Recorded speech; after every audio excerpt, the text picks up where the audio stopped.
I'm a 33-year-old single mom with a 5-year-old daughter. My husband cheated on me while I was pregnant, so we separated after I gave birth. I kicked him out of my life and moved back in with my parents. 2 days ago, I came home from work to find my younger sister, Eva, who's 29, sitting there with a big pregnant belly. She and her husband had moved to Croatia after they got married.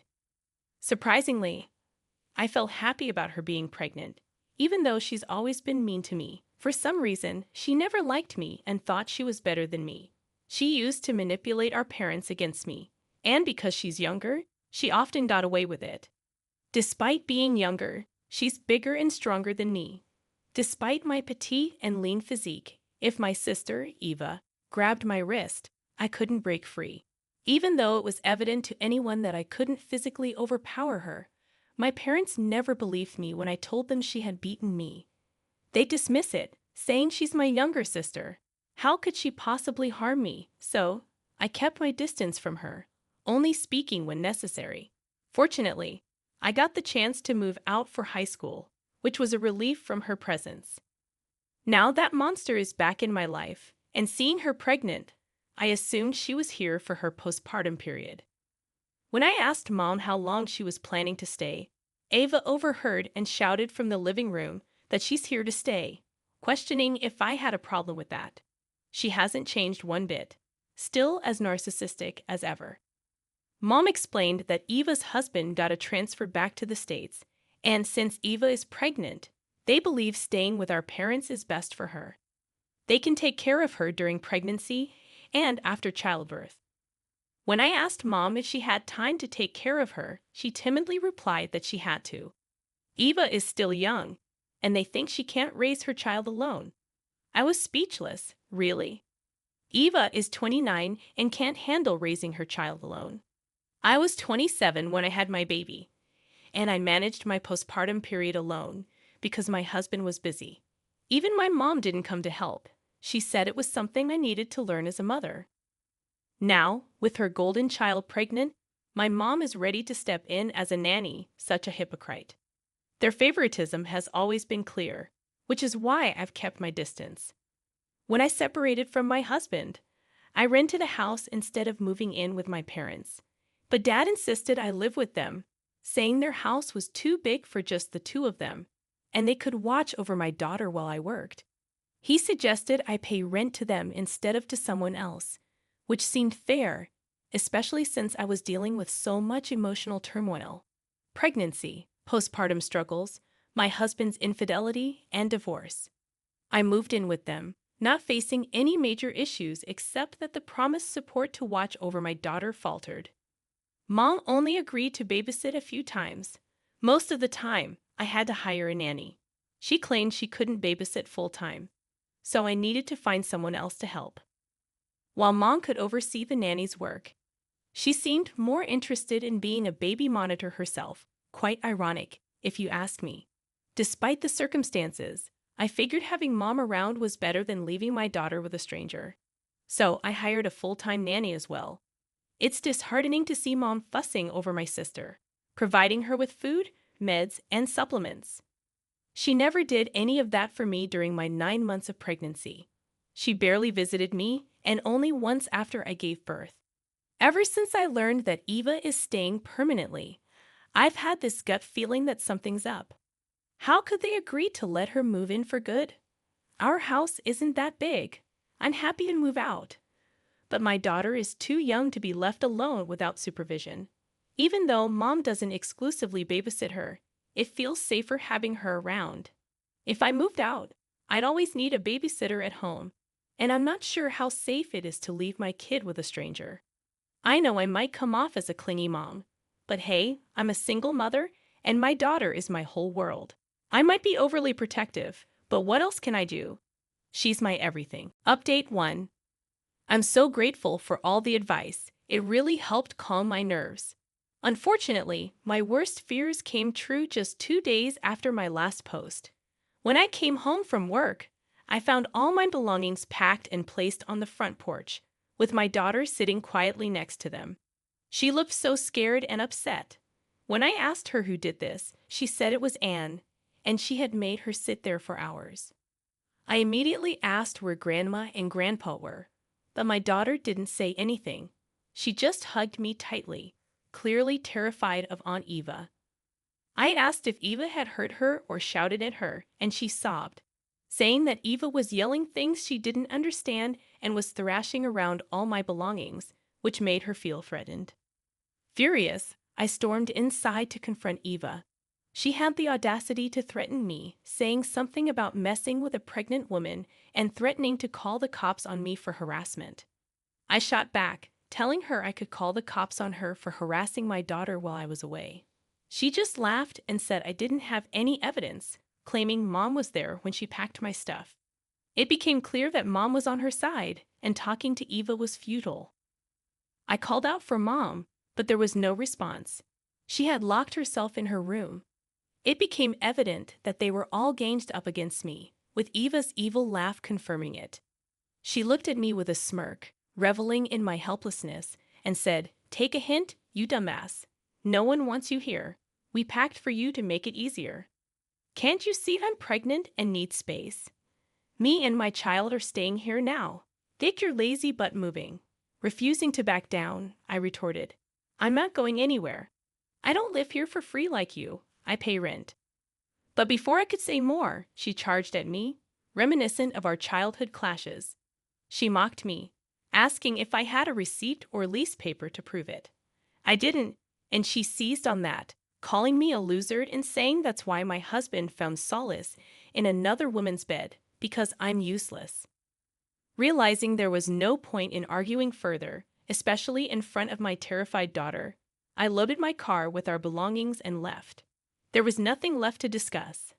My parents had shown their true colors, spineless in front of Eva. It dawned on me that Eva wasn't lying about Mom being there. She had helped pack my stuff. There's no way Eva, 7 months pregnant, could have managed it alone. They were all in this together. It's baffling that Eva, with her husband's decent job, is adamant on making my life miserable when they could easily afford their own place. Instead, she chased me out, leaving her husband to live alone in their company-provided flat while she stays here to hassle me. I can't fathom what I did to deserve this treatment from her, especially when my own parents won't stand up for me.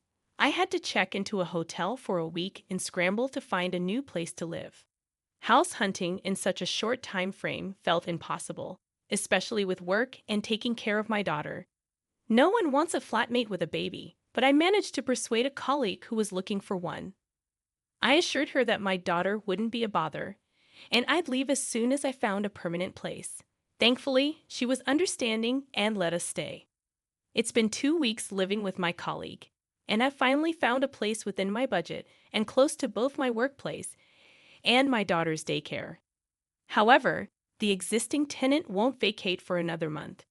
It's been almost 3 weeks since I was forced to move out, and I've already made the bookings for our new place.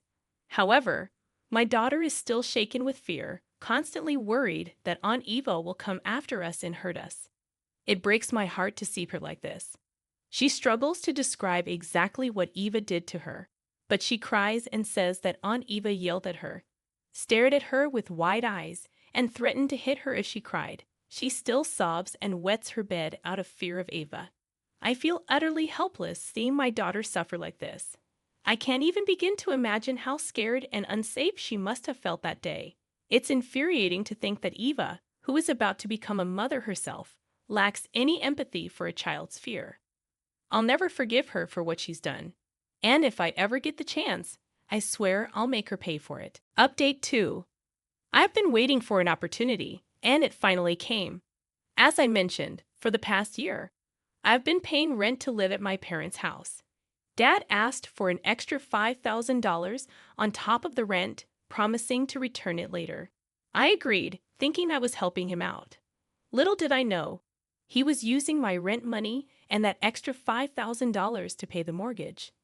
Now that I've moved out, I didn't pay the rent with that extra amount. On the 10th of this month, Dad called me in a panic, asking why I hadn't transferred the money. I couldn't help but laugh. He was so confident that I'd continue paying the rent even after being kicked out, that he didn't bother checking his account balance or keeping emergency funds. I told him, hello, I no longer live at your house. Your golden child kicked me out, remember? So why should I pay the rent? He was silent for a moment, and then admitted that he didn't make enough money to pay the mortgage. He said his store's sales had dwindled, and whatever little he made went towards household expenses. He confessed that he had been using my rent money and the extra $5,000 to pay the mortgage. I responded firmly, that's not my problem. I don't owe you anything. I paid for my stay and bought my own food. Ask your narcissistic daughter to help you out. I'm sure she would. With that, I hung up. Within an hour, Mom called me, saying Dad was struggling to pay the mortgage, and instead of helping him, I was hanging up on him. She reminded me of how they stood by me when my husband left me, saying this was how I was repaying them. She urged me to swallow my pride and transfer the money I'd been sending every month. I couldn't believe what I was hearing. I replied, do you even care yourself? You let me live in your house because I paid rent, and you used it for a mortgage. Whenever I needed help with my daughter, I hired a babysitter. You didn't pitch in. What kind of support are you talking about? It's clear my mom realized I wasn't going to tolerate being pushed around like I used to as a child. Now I know how to stand up for myself. She tried to justify Eva's actions, saying she needed more space because she's pregnant, but I wasn't having it. I reminded her that Eva didn't request me to move out. She threw me out, and they all chose to turn a blind eye to it. I made it clear that I could never forgive them for allowing Eva to harm my daughter. Mom then tried to defend Eva, saying she's immature and I should overlook her behavior because I'm older and wiser. But it was clear to me that it was all about the money. I refused to be manipulated any longer. I told them I wouldn't give them a penny, and they stopped bothering me after that. It's been a month since then, and I think they're managing the mortgage on their own or with Eva's help. Honestly, I don't care what's going on in their lives anymore. I'm happy in my cozy little home with my daughter. I've hired a nanny who takes care of her after preschool. The nanny is a middle-aged woman with a son who's 5 years older than my daughter. They get along great and have a wonderful time together. It feels amazing to come home to a happy and loving daughter. Life does get better. We just need to hang in there. Update 3. Firstly, I want to express my gratitude for all the love and support. It truly means a lot to me, and I apologize for not updating this thread frequently. There were 2 main reasons for this. Firstly, I've severed all ties with my parents and narcissistic sister, so there wasn't much relevant to share. Secondly, life has been busy. I got promoted this year, which comes with added responsibilities but also extra pay, and I've been caught up with work and motherly duties. But I have an interesting update to share this time. Last week, my mom and dad showed up at my workplace. They didn't know where I lived, so they came to me as a last resort. I was too busy to meet them, so I instructed the security to ask them to leave. However, they seemed unwilling to go and were arguing with security. They looked frail and as if they had aged at least 10 years. To my surprise, my mom was carrying an infant in her arms, which I assumed was Eva's child. Intrigued, I went out to meet them. Upon seeing me, they started sobbing. They came to me desperate for help to save their house. Dad explained that he hadn't been able to pay the mortgage for the past 7 to 8 months. He used up all their savings to cover the initial 2 to 3 months after I left, but they kept defaulting. Last month, the bank finally kicked them out, and their house was put up for sale. Since then, they've been living in a dingy apartment. They pleaded with me to help them save their house. I listened patiently and then asked why their entitled daughter hadn't helped them. They hung their heads in shame and revealed that Eva's husband had kicked her out after discovering she was cheating on him, and the baby wasn't his. All the stories about transfers and company accommodations were lies. Her husband was still in Croatia, and they're getting a divorce. I was shocked to hear this. Even after all that, my parents continued to support her. Mom tearfully admitted they didn't know about Eva's situation. She had claimed she was here for the delivery but disappeared after I moved out, and they only asked her for help with the mortgage then. When the truth came out, I was initially speechless. But then, I couldn't hold back my emotions and hugged my mom, tears streaming down my face. I couldn't help but point out that their support for Eva was evident by the fact that my mom was holding Eva's child in her arms. They explained they couldn't leave Eva in such a dire situation. They had used up all their savings to cover her medical bills. I fell silent, contemplating what to do next. Without overthinking, I asked where Eva was. Mom mumbled something, but Dad gave her a look and said Eva was at home, refusing to go to work. Mom interjected, saying it was because she couldn't leave the baby. I couldn't help but laugh at the absurdity. I reminded Mom that mothers all over the world go back to work when their babies are 6 months old, and Eva should have done the same, especially given her circumstances. They continued pleading for help, but I explained that I didn't have enough money to save their house. Dad suggested that if I could pay for the defaulted months, he could request the manager to stop the sale, and we could continue with the remaining payments monthly. I had to be honest and say I didn't have that kind of money. I had used up my savings to pay the deposit for my house lease and for my daughter's elementary school admission. Mom didn't take my response well, making faces in disappointment. I gently reminded her that I'm a single mom, solely responsible for myself and my daughter, and my resources were limited. Feeling low after my parents left, I confided in my manager when she noticed my absence from my desk for over an hour. She suggested a solution: to buy the house myself, given my recent promotion and raise. After all the years of helping with the mortgage and now trying to save the house, it seemed like a fair deal. In return, I'd allow my parents to continue living there, but without Eva. I called Dad and offered to pay off the piled-up mortgage and the remaining payments if they transferred the house to my name. Dad said he needed to discuss it with Mom and would let me know. I told him to take his time, unsure if they had enough. A week passed, and they didn't call me back. It seemed like their silence was their answer. They didn't agree with my proposal. They were okay with their house being sold and living in a dingy apartment, as long as they didn't have to let go of Eva and live comfortably.